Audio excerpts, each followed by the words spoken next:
Allez, c'est parti. Station numéro 3. Rapprochez-vous, ça se passe maintenant. On clôture le bal d'une bien jolie façon avec une touche féminine. Elle représente Maxi Coffee. Un tonnerre d'applaudissements, Alexia Sivigno.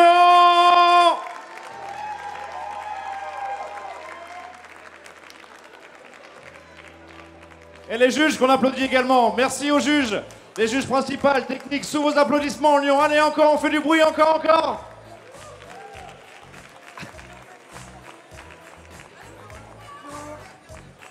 Bonjour. Bonjour. Merci.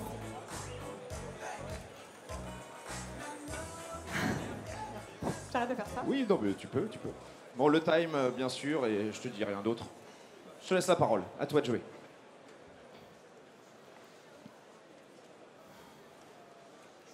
Est-ce que je peux avoir ma musique, s'il vous plaît? Merci.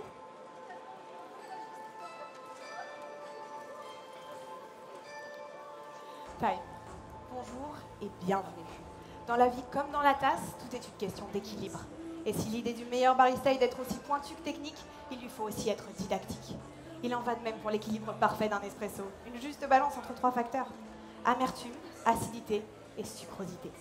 Sauf que pour moi, l'équilibre parfait n'est pas quantitatif. Pour moi, il faut commencer par une amertume faible, mais présente, pour le corps et la structure. Une acidité moyenne, vectrice d'arôme et de complexité. Et surtout, une sucrosité importante pour créer une harmonie dans la tasse, un espresso rond et gourmand. Mais comment aboutir à cette balance? Le plus simple serait de jouer sur la quantité de sucre elle-même. Malheureusement, après récolte, il est impossible d'augmenter la teneur en sucre des cerises. On peut cependant jouer sur tous les autres paramètres, non pas pour augmenter la douceur, mais pour en améliorer votre perception. Et c'est ce que nous allons faire ensemble aujourd'hui. Mais avant de vous parler de mon café, je vais déjà lancer une infusion de lait aux fruits rouges qui me servira pour ma boisson signature.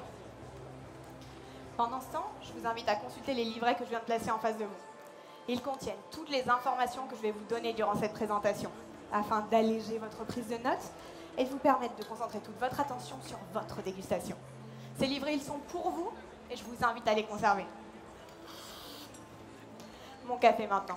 Il vient de Colombie, plus précisément de la région de Cundinamarca. C'est un castillo, cultivé à la finca Bella Vista, à 1750 mètres d'altitude et sous ombrage, un ombrage composé de plantains et d'agrumes. Cette altitude élevée pour un castillo couplé à l'ombrage vous permet de ralentir la maturité et donc d'obtenir naturellement des cerises qui contiennent plus de sucre et plus d'acide. Cela conduit déjà à une diminution de votre perception de l'amertume. Mais comme je vous le disais au départ, après récolte, plus moyen d'augmenter la teneur en sucre des cerises. Au contraire, tout au long de la fermentation, cette quantité, elle va diminuer.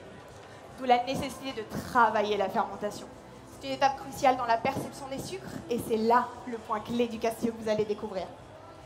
C'est pourquoi, après une cueillette manuelle et sélective des cerises à maturité, le café a été emmené à la finca La Palma y El Tucán pour y subir un process expérimental. Grâce au castillo qui contient naturellement beaucoup de sucre et de corps, on a pu mener une fermentation longue. Cette fermentation, elle va durer au total 95 heures. Et elle va commencer par 80 heures en anaérobie. C'est cette première phase qui est cruciale, car le café, en fermentant 80 heures sans oxygène, avec 15% de sa pulpe, va rentrer en fermentation lactique. C'est grâce à cette fermentation que toute votre perception du sucre va changer. Pour comprendre pourquoi, il faut faire un tout petit peu de chimie. L'acide lactique, c'est un acide faible. Ça veut dire qu'il a peu d'influence sur le pH. À quantité égale, il sera plus doux que les autres acides naturellement présents dans le café. Il sera plus doux que les acides maliques, citriques ou tartriques, par exemple. En favorisant la création au début de fermentation, on va pouvoir limiter la création des autres acides et donc la baisse du pH. Il en découle pour vous la sensation d'un café plus sucré. Mais assez de chimie, je vais maintenant vous parler de ce qui compte le plus, la tasse. Pour cette tâche, j'utilise 21 g de café pour en extraire 40 avec une machine réglée à 93,5 degrés. Cette température va me permettre d'extraire toute la sucrosité de mon café. Et je viens le faire couler dans des tasses à température ambiante.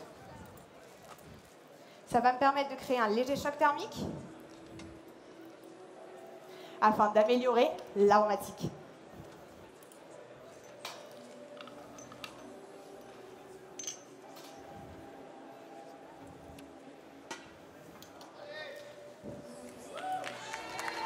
on l'encourage, donc, s'il vous plaît, on l'encourage, on applaudit.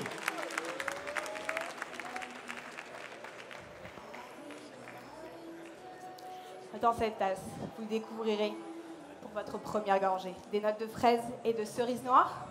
Et pour la seconde, des notes de groseille, d'orange sanguine et un finish sur la grenade.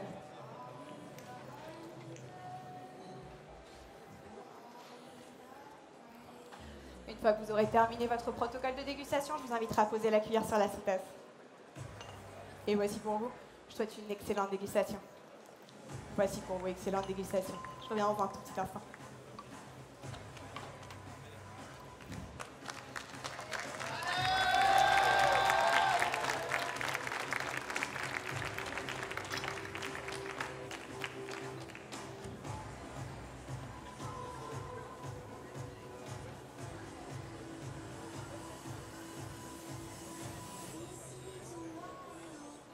Merci.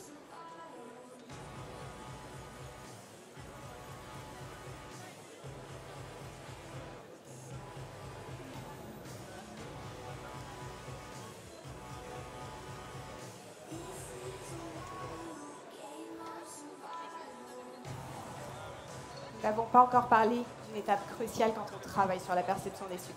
Et cette étape, c'est la torréfaction. Vous en avez la courbe juste devant vous. Pour cette torréfaction, nous avons démarré à forte température, à 245 degrés exactement. Ça nous a permis de bien faire rentrer la chaleur dans le grain et lui donner la force de supporter une phase de séchage et de maillard légèrement rallongée. Ça nous a aidé à bien caraméliser les sucres et à préparer la phase de développement, cruciale à l'aromatique. Cette torréfaction, elle a duré 9 minutes 59 avec un taux de développement de 14,4%. C'est elle qui va signer le caractère et surtout l'équilibre de la tasse que vous avez goûtée. Mais dans la boisson lactée, il n'y a pas que le café qui soit cuit. C'est pourquoi j'utilise aujourd'hui un lait en pasteurisation douce. Une pasteurisation à faible température qui va me permettre de préserver la structure naturelle des sucres du lait et donc d'en améliorer leur perception. Cette mise en valeur du sucre, elle est essentielle à la gourmandise de la boisson lactée.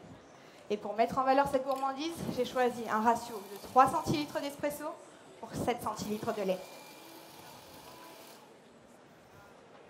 Le juste équilibre entre puissance et douceur. Pour encore améliorer votre dégustation, je vais faire deux choses. Je vais aérer mes espressos.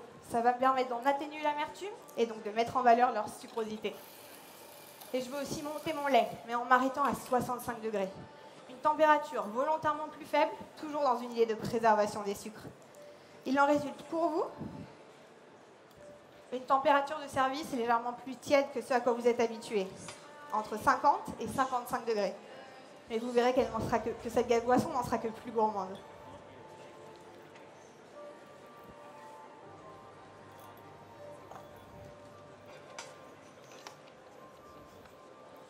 Vous découvrirez aussi qu'elle a une texture soyeuse plutôt que crémeuse, car cela mettait mieux en valeur la rondeur de cette boisson et cela crée une mousse beaucoup plus suave.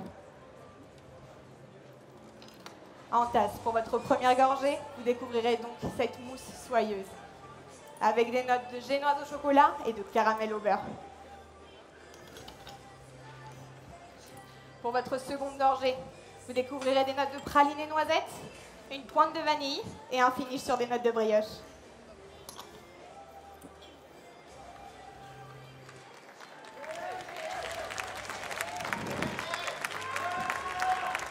Pour vraiment apprécier ma boisson lactée, je vous inviterai à la remuer avant de la déguster. Ça vous permettra d'en harmoniser toutes les saveurs et les textures.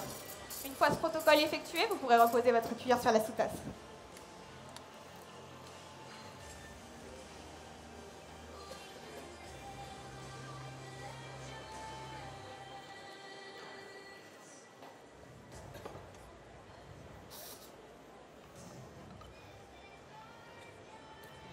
Et me voici, je viens maintenant devant vous aérer mes espressos. Ça me permet d'en atténuer l'amertume, comme je vous le disais, et de vous offrir plus qu'une simple boisson lactée, une véritable expérience sensorielle. Je reviens dans un tout petit instant. Est-ce qu'on l'encourage, Alexia? On l'applaudit un peu?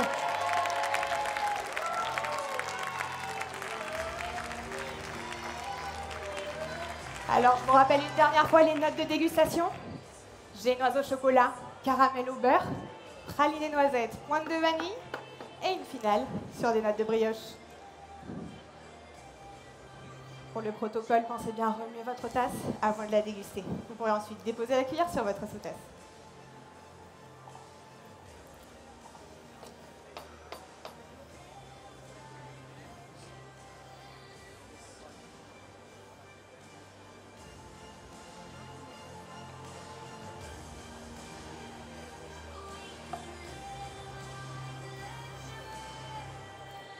Et voici pour vous, je vous souhaite une excellente dégustation.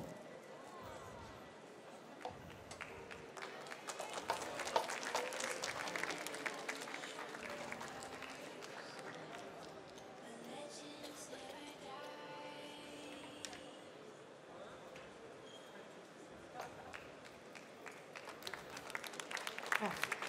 Et voici pour vous, excellente dégustation.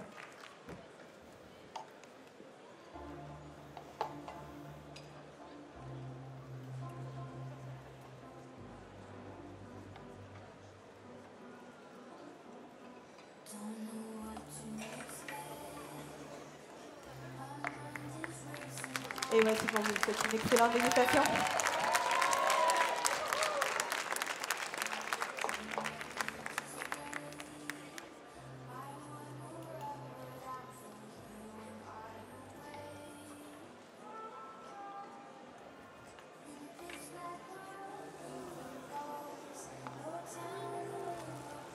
Et voici pour vous, c'est une excellente dernière dégustation. On va revoir tout petit instant.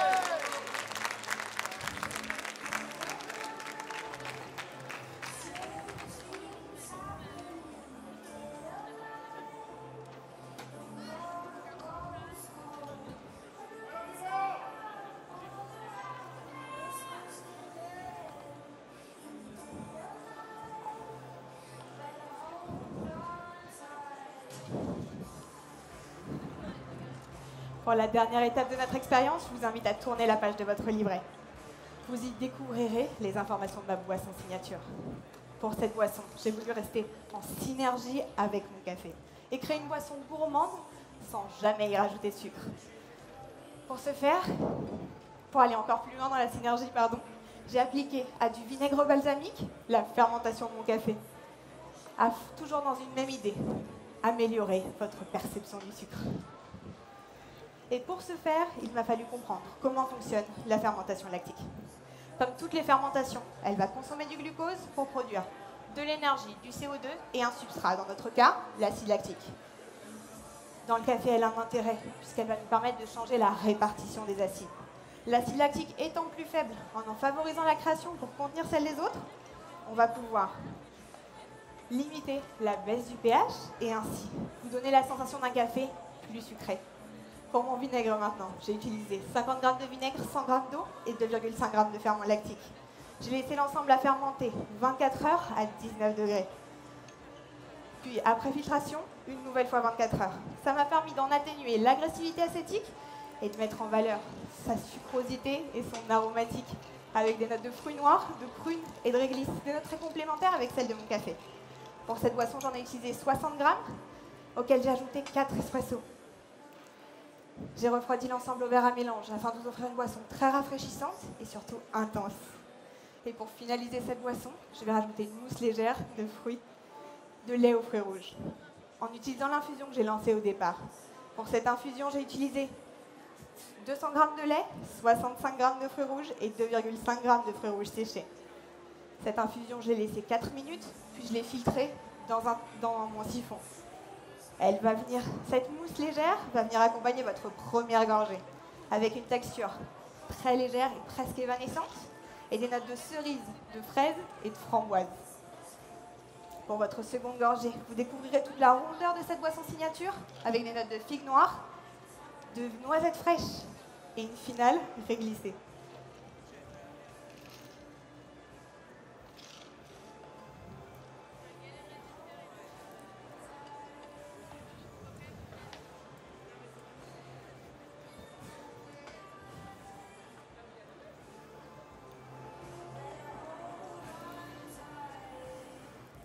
Et voici pour vous, je vous souhaite une excellente dégustation. Et voici pour vous, excellente dégustation. Et voici pour vous, je vous souhaite une excellente dégustation.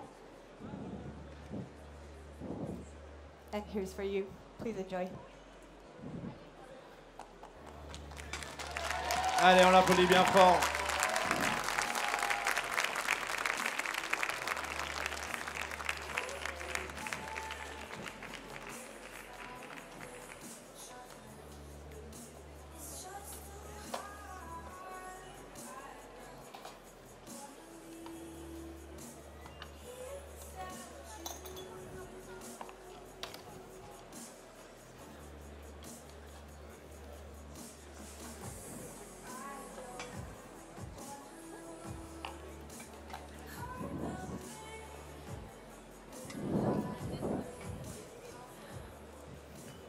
En préparant cet exposé, j'ai appris énormément sur la construction de l'équilibre de la tasse et surtout sur la perception de cet équilibre. Mais j'espère qu'avec moi, vous aurez appris au moins une chose. La perception, c'est seulement une question de mise en valeur et jamais de quantité. Merci, time. Time. Ouh. Bravo Alexia. Quel travail.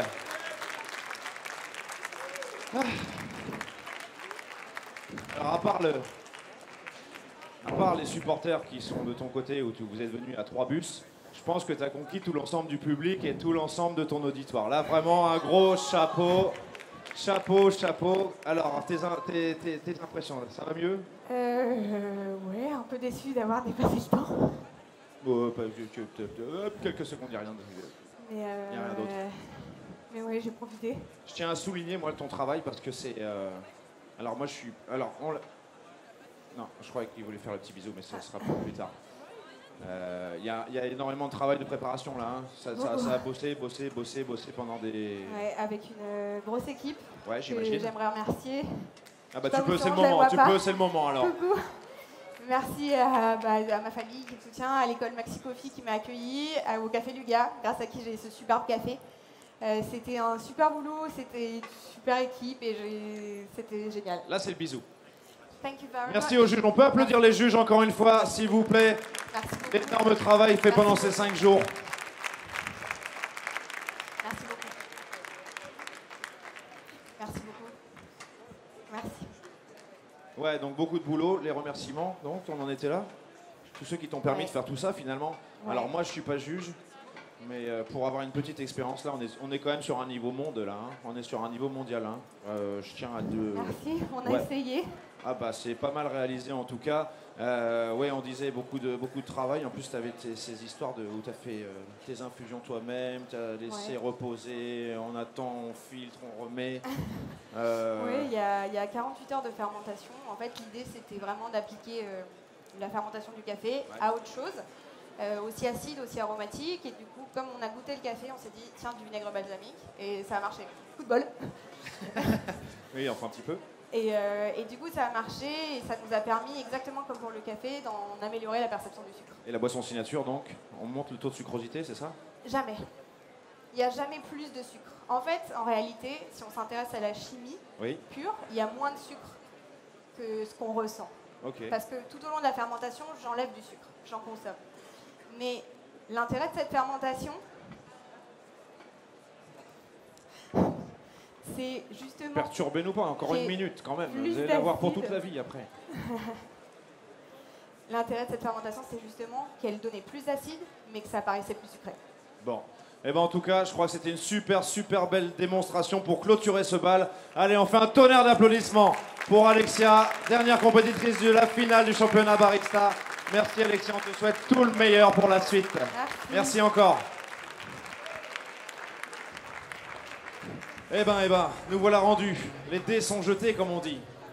Donc on va voir un